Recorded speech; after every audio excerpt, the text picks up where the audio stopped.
Needle felting gnomes for Christmas is so much fun, and today we're going to show you how to make them stand. In part one, we showed you how to needle felt a Nordic gnome, create this ice cream cone hat, apply the beard, arms, give them something to stand on, and even make a cute little coat. And we're going to show you how to needle felt your gnomes so they stand up and show you how to make mittens.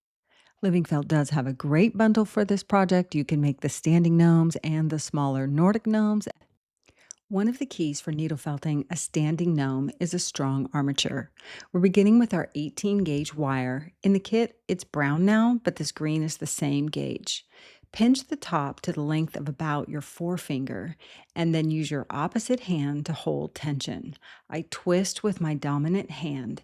We're going to do a number of twists until from the top of that loop to the bottom is about 2.5 inches. Then use your thumb or your forefinger to form a hip cradle of about an inch or an inch and a quarter long. If you want to make even taller gnomes, try our 12 gauge aluminum wire and make them as tall as you want, leaving enough room for the feet, which we're going to show you in just a minute. The fun thing about these gnomes is you can use the wire that we build in, especially the tall ones, to bend and shape the hat. It's really cool. The arms are different than we made on our small Nordic gnomes in the last video because we're going to use one chenille stem for both arms. You don't want them too long, so notice that I'm folding down, I think it's about 1.5 inches to form a loop. We tuck our wool into that loop and again doing the twist, always twisting with my dominant hand. Let a little wool stick over the top, fold it down, and then wrap your wool over that. That is what we call our cotton swab tip. Always hold tension and wrap very, very tightly. I'm just using a small strip of batting, and this is the fiber that's included in the kit. I then flip it around so I have control and continue wrapping. We'll needle felt all of this down so that it's nice and firm and smooth. You don't want any air, any twists, or any lumps. And then you're going to repeat on the opposite side, folding down a few inches. If you're not sure how long your arms should be, just get a piece of string or use an extra chenille stem and just kind of gauge because you need to go through the body. We're going to twist around the body a bit, through the body, and then we're going to give him mittens. So it's not as long as the chenille stems are. You can lose a few inches for yours. And I think there I'm folding down about 2 inches. Give it a go. He can have short arms. If they're long, that's the only time it's really going to look weird. For the feet, for the get our guy standing, we're going to bend up the end of our wire so that it doesn't poke out. Just give it a little twirl. This is a tiny little loop, and then I use my fingers to pinch it so that it's going to sit roughly flush. Don't worry about how small these are because all the secrets are about to be revealed. The opposite is you can also just fold in the feet first. There, that's just shy. It's less than an inch, maybe 3/4 of an inch. Depends on how big your little guy's going to be. So if you want him to stand, you'll need this strong armature, and you can either bend the feet straight first or the loop straight first and then bend those. We're going to cover from the hip cradle down to the base of the ankle and then do the same on the opposite leg. The key here is going to be very thin, narrow strips of fiber so that you can control the thickness. If you're making a very tall gnome and you have this slick wire like our 12 gauge wire, then make sure to take a moment and wrap it with a chenille stem. That's going to help the fiber grab on. So on this one, I'm starting on the very base of the foot. You can either start at the base of the foot, right there at the ankle and wrap up, or start at the torso and then wrap down. If you start at the ankle and wrap up, then you know you're terminating right where the foot meets the leg. And what you see here is I'm just demonstrating that the key is holding tension by holding on to basically the wire and the wrap at the same time. And again, twisting the structure with my dominant hand rather than flipping the wool around. That is the key to a very nice tight grip. And then we terminate that length at the torso. It's much easier if you can terminate the strip in a place there, like in the body where you could needle felt it flush. If you terminate in the leg when you're making skinny legs, it's very hard to keep control and keep it uniform. But that was just a thin strip, so we need to go back and repeat and make it thicker. You can make very thin legs like that if you're doing tiny dolls, but we need to add more wool, which I'm skipping for the sake of time. And here to make our arms, all we do is put the chenille stem behind the body and wrap it around the torso. Each arm, you'll do that. So wrap it over the front and around to the back, and that will be secure. They don't need to be strong, they just need to be well attached. To build our body of our gnome, we're again going to start in that loop. And it's really the purpose of the loop is to help us grab onto wool. So run your core wool through that loop and again begin twisting your shape. Fold it over the top. And don't worry about this not being the same color. We go under the arm and then around and over the next arm. You do a little figure 8 around the arms to get them to get the wool to anchor on there, and then wrap around the torso a few times and up through the legs and back around the torso. The legs are going to be very skinny and the body is not overly large, but we built it up this way. We don't need that core wool underneath those skinny shapes. And putting the core wool here keeps you from using all of your dyed wool in a part that won't show at all. Continue adding core wool to build up a little bit of a tummy. The front part's more important than the back. And take your time. I'm pretty sure I broke a felting needle making this one on camera live. So just do your best to go at an angle and avoid hitting the armature. And always, if you break a needle, you got to get it out. This part of the clothing will differ a little bit from part one because he has legs. So we're just going to demonstrate two things quickly. One, that we're going to wrap around the torso a thin layer and make sure you get it all the way covered and needle felt that flush. I'm using my 42 cluster, which is what I used in the last one, and we want to just needle felt it so that it's completely covered. Think of it like thing one and thing two, they're little bodysuits. And you can leave the head bare because you'll be wrapping the hat. Remember, you have to watch part one to see how to make the hat. For the coat, we also want the bottom of his clothing here to look a little more like a shirt. And we showed you how to do an optional coat in part one.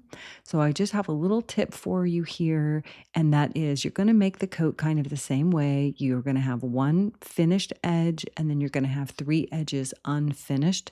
The difference is this one you're going to wrap all the way around the body, like underneath the arms, and attach it to the body.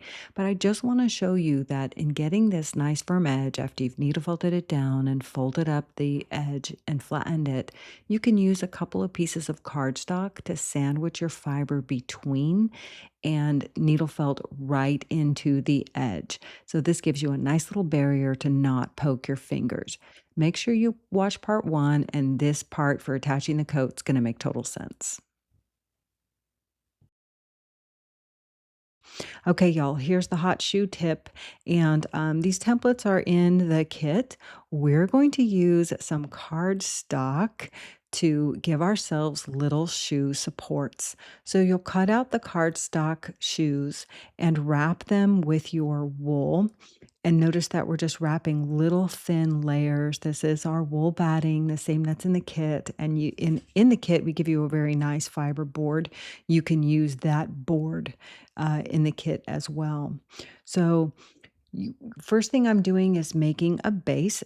I wrapped it around that cardboard, and that gives me the basic size of that shape.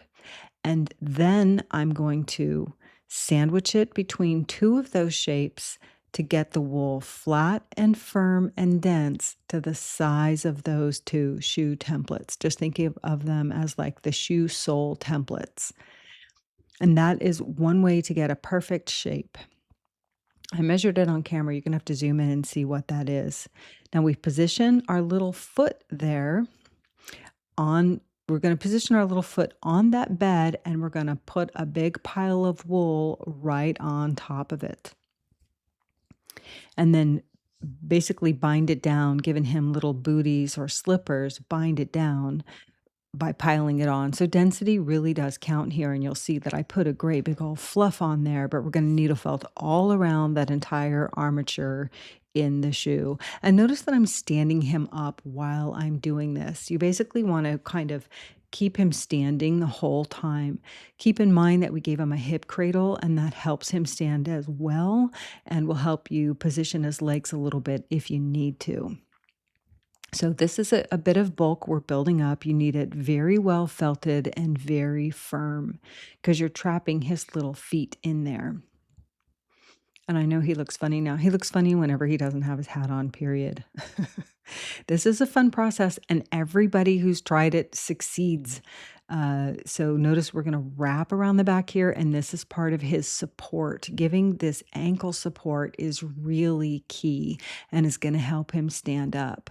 The one thing I'll caution you, just while we're building up these shoes, is somebody who picks up your gnome, whether it's a visitor, a grandkid, your best friend, they're immediately going to want to pose their legs and make him sit.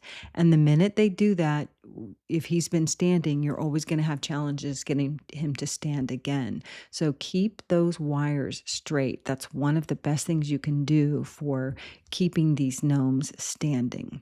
And you can also play with the balance of the belly and the rear end if you need to, depending on how much you build him up, because they're lightweight little things. There's no weight anywhere. The only other thing you might do is put magnets in the bottom if you could figure that out if you want him to stand on something. Now we're needle felting straight into the sole. You want that to be very flat or concave. Is that the right word? Like to kind of, it could go up a little bit, but you don't want it to bulb out on the bottom.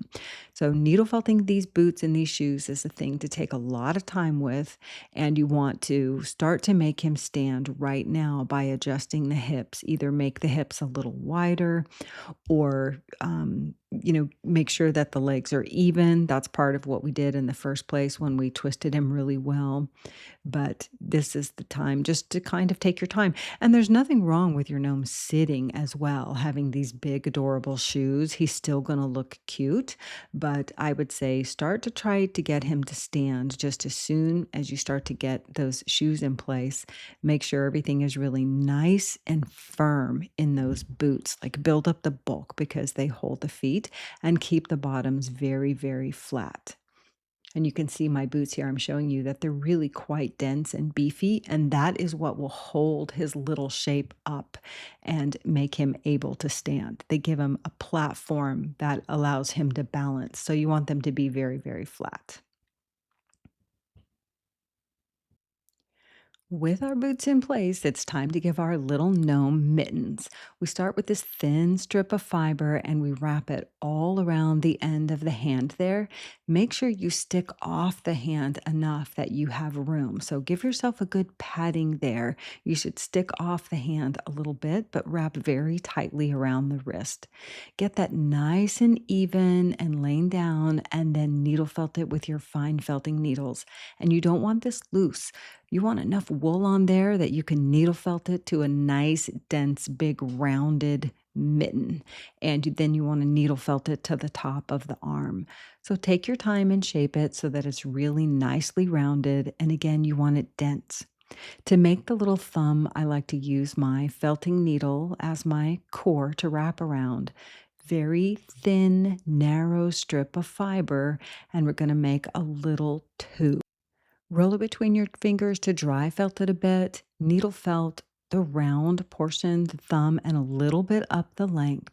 Attach it to the mitten at the top of the hand. So lay it right would be the top of the hand and needle felt that little join.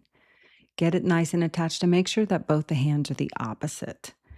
When you have it all attached and needle felted to the arm, then we wrap a very thin strip of fiber to cover that join and make his mittens look big and fluffy. In part one for needle felting a Nordic gnome, we covered how to do the beard, how to make the ice cream cone hat, and how to attach his coat. Now you have the secrets for his mittens and his standing legs. So cute. We hope you guys have fun.